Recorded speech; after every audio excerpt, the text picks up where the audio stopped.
Hello there, bitches. It's me, Art LaCruz, with yet another review. I promised you Strangers a long time ago, the unrated version. Bought it at a 7-Eleven pretty cheap, like $7. And, well, The Strangers is about a couple that goes to a wedding, and at the wedding, the character James proposes to Liv Tyler's character, and she says no.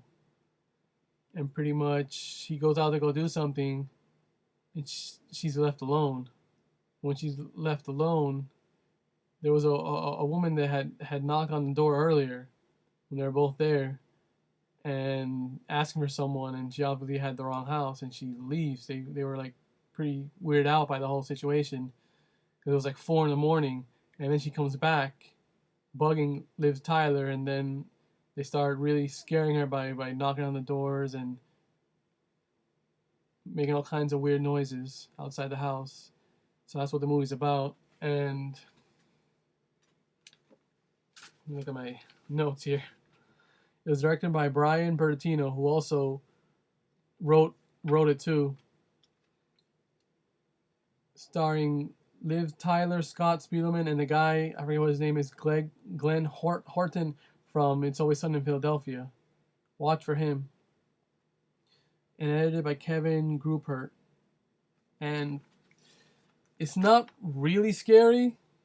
It's more of a, I guess, the idea is scary, and the music is spooky, but it's not, doesn't really make you jump or anything. It's a good story, but it just, to me, I didn't find it scary.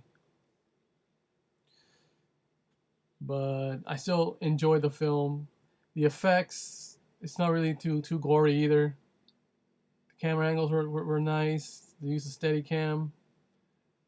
It was made for 10 million. I'm assuming all the money went into paying the crew and the DP, and I'm assuming the actors, because it's all just one location, a house, and maybe a couple of other, like a car catching on fire. That was pretty cool, and a car getting uh, run into. Aside from that, everything else, I guess, could have been done by anyone that had their own camera equipment and owned a house like that, or had access to a house. They pretty much could have shot it for a whole lot less. But I don't know. I mean, the acting was okay. I don't know if I believe Liz Taylor in this movie. If there are times I just couldn't, I just couldn't get into her performance. She's never really been, that I know of, in any horror film. So I don't know. Maybe later on the performances get better, but I didn't buy Liz Tyler's part. Her acting in this movie, I just wasn't into it. I liked it when I first saw it, but now after seeing it, there's a couple of things in this film that don't make sense. I'm not gonna tell you. I'm just bringing it up, but you'll see later on when the friend comes in to go pick him up.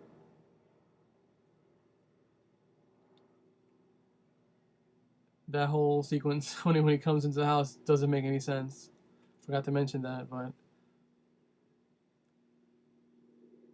aside from that, this will probably be the first movie that I own that I'll probably, nah, dude.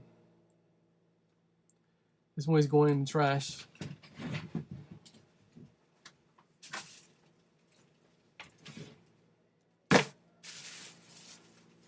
Oh, I hate to do this, but that movie just wasn't scary. So my next film is probably going to be The Fast and Furious 6. And I guess like a lot of people are wondering, when are they going to finally finish? Well, I hate to break it to people, but this is the last one. There's not going to be any more Fast and Furious movies. So this 6-movie franchise is today.